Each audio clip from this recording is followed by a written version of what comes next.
Well, guys, thanks for sticking around for the next part of this video. I was just about to take a look at the stainless steel in this bag and separate it out, and we're going to take a look at all the sterling in here and the good stuff. But we're just going to make a quick stainless steel pile now. Stainless? Yes, it is. Stainless.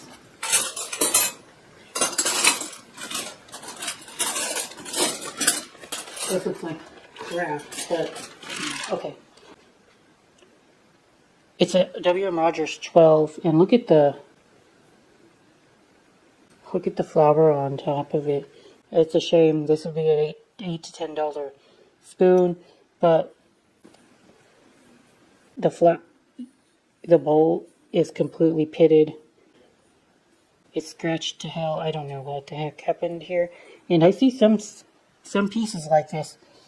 Very rarely do I find pieces that look this bad on the bowl, and I don't know why.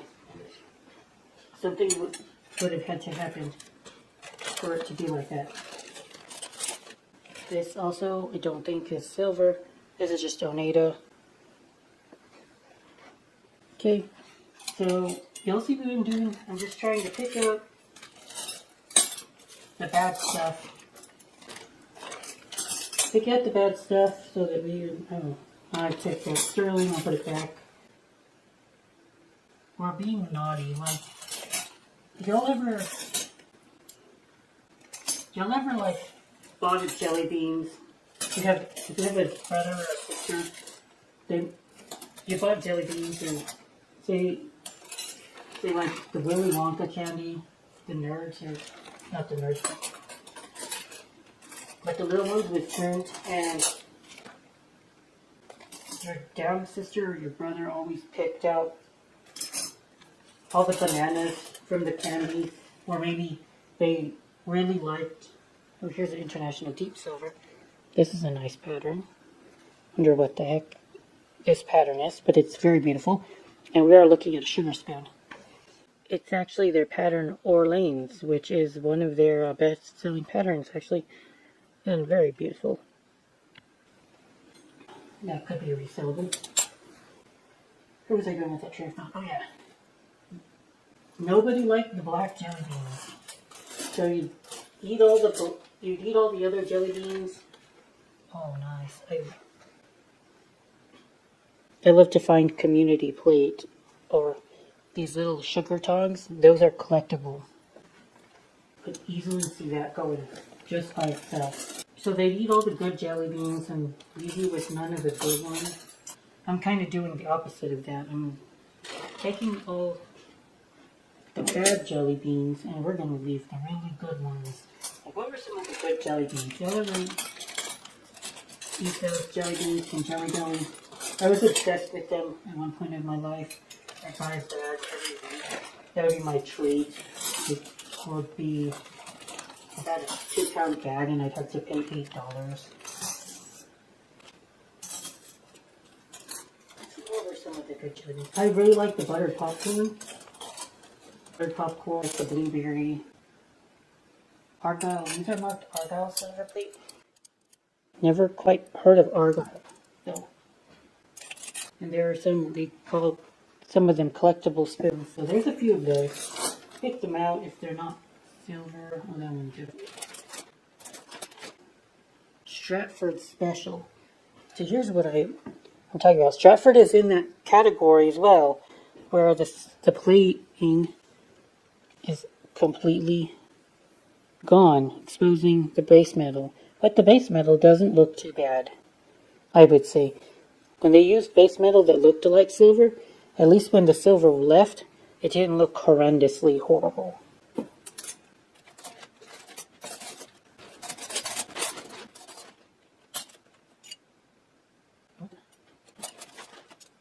Oh, okay, let's talk about this one.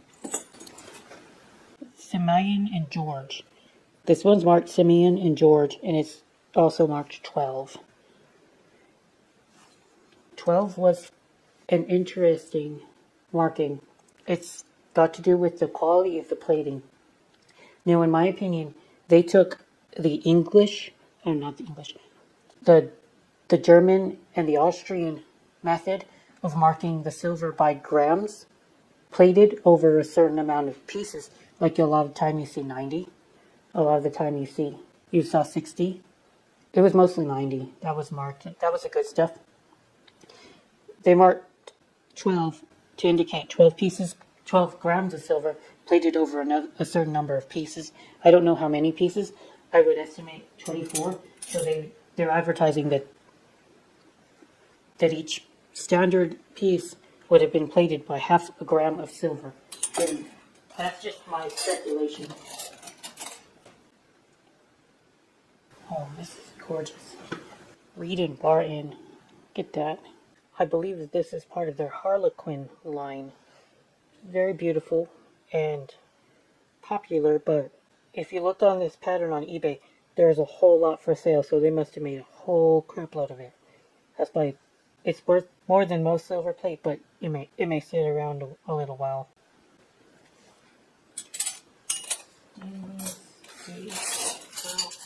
We're getting pretty far into the box, and I see a whole lot I really like. Solid Egyptian silver. Again, this is meant to look like silver, but it's not silver. I imagine. I've never heard it called Egyptian, but they called that silver-looking alloys. They called them by a whole lot of different names, guys. Whole lot of different names. Just advertising purposes. Carlton silver plate. This little serving fork. So the bag is mostly picked out from. Most of the crap has been picked out of the bag already. Wallace plate. Nice. I do like this piece. The pattern you see here is called Sweetheart. It's a very nice clean pattern. I wish that my box had more than one piece of this pattern. Pierced spoon. Very pretty. Could see it going for a couple bucks.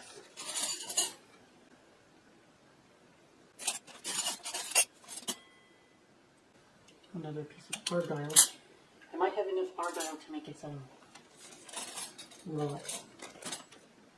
Oh, Plymouth. This is Plymouth. Plymouth was a very beautiful company as well. They made some nice things. Again, I would consider that to be a B-tier manufacturer. Does not fit plating.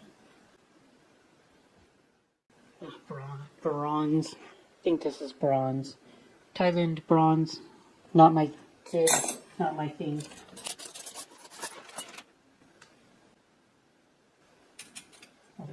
Plymouth.